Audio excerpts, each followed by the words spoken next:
I think it's about time I put this up, considering this is what we have up right now.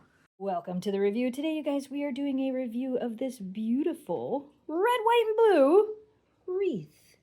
I'm actually going to put this one inside my house. I have not fluffed this or anything. As you can see, it is still in the box. I'm going to take it out of the box, hang it out, fluff it up, and show you guys what it looks like. I can already notice it is shedding a little bit, so I may shake it off inside the box first. It's to be expected. These things kind of shed a little. There's a little bit of glittery stuff on here. So let me shake this out in the box and hang it up. Oh, this is cute. And actually, I shook it out in the box. Let me show you. It didn't shed as much as I thought it was going to. So only a little bit.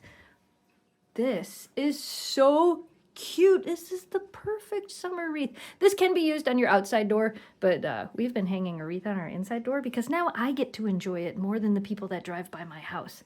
This is so cute.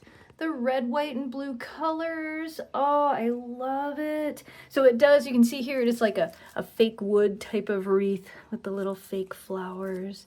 And you can bend these. These are all bendable. I kind of fluffed it kind of out. You can kind of see how I did it as it goes around. So you could easily like bend these out more if you wanted to and kind of make it look how you want to. Like this here. Let's see, fluff a little bit more. Whoop, don't tip it over though. There we go. There we go. That's pretty cute. Oh, I like it.